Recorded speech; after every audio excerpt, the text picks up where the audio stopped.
The following is rated S for spoilers.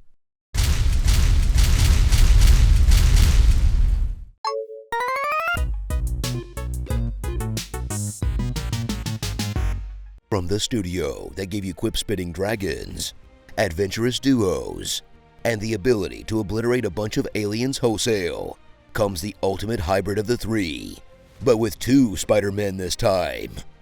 Well, you know what they say, if it ain't broke, just add more of it and slap a 2 at the end. Look, it's not a complaint. I'm not about to turn down a Spider threesome. Spider-Man 2. Swing in to one of the best Marvel franchises that has graced video game consoles, and play the sequel to the critically acclaimed wall-crawling simulator once again, as the Spider-Man try to lead a normal life after stopping a contagion that spread through New York. Ugh, that aged poorly. Then ooh and ah at the sights of New York all over again. With loading speed so fast, they had to take out a whole metropolitan transport system, filled with more Easter eggs, more iconic villains, and even more bombastic crime-fighting action. Supercharging the sequel like you got a lemonade at Panera Bread. Oh yeah, that's the jolt I needed. Witness the Spider-Man pals attempt to save New York from its annual total destruction as they face down their most terrifying threat, a guy wearing an animal vest, as Kraven creates chaos all over the city, hunting down supervillains most dangerous game style, and racking up a body count that would make Thanos blush, which goes to show you that the real threat is, and always will be, billionaires. Too real, Insomniac, too real. Then watch as Peter transforms from nice guy Peter to emo goth Peter, with the introduction of the symbiote, which everyone except the protagonist knew was going to go really badly, and which eventually spawns the ever-menacing Toothy Boy himself, who whines way less than his movie counterpart, but still share a love of biting heads off. As the Spider-Men try to stop Venom's great world-ending ambition of becoming a single mom in the city.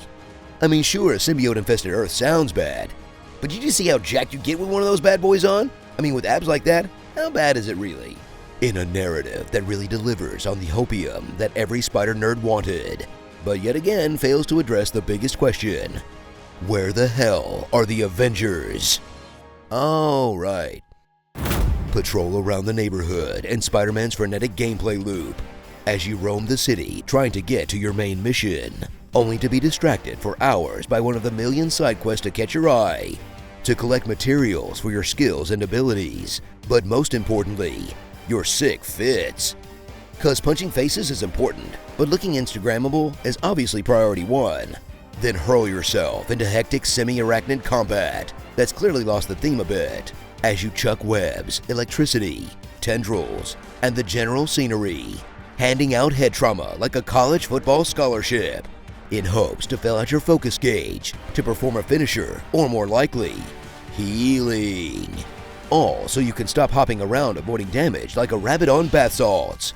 Then prepare for the return of everyone's favorite gameplay feature, the MJ stealth missions, that actually let you do something this time, as you go full Assassin's Creed, taking out a literal platoon of trained killers, which really puts into question how much of a threat these guys actually are, if all it takes to stop them is a redhead in an ugly sweater. Prepare to face down Spider-Man's eternal arch-nemesis, getting his shit together, as he struggles with mortgage payments, has a poor diet, can't keep his house clean, and doesn't even have time to play video games.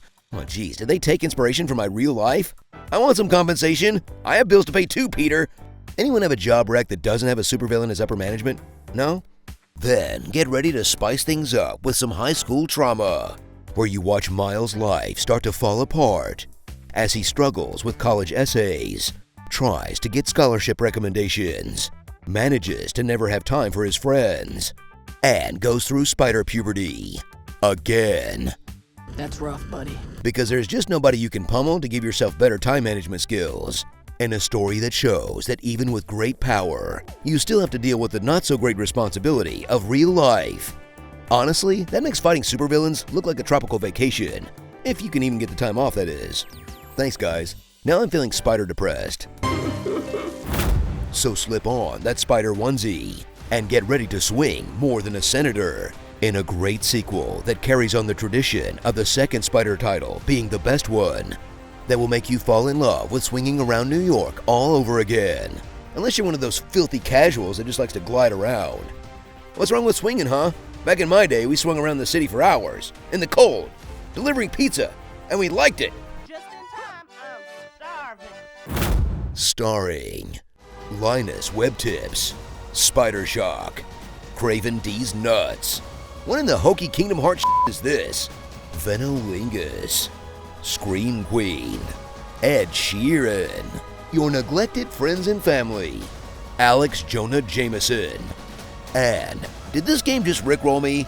Never gonna give you up, never gonna let you down. Okay, gotta go. Spider-Man 2, just trying to live in 2023. Okay, look, I know there's not much more to improve on the formula, but you know what would make this series just perfect? Giving Spider-Man a mech.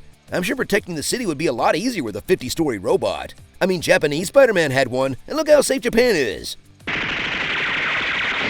Comment below on what you want to hear in my epic voice, and check out these other epic gaming videos on GameSpot. Looks like the king just got Konged. I want my $2. Yes, it is, for me. The hobo, formerly known as JoJo, is no more. From this day forward, I shall be known as Mojo Jojo. I have to work on $7 Ticket Tuesday. Cries.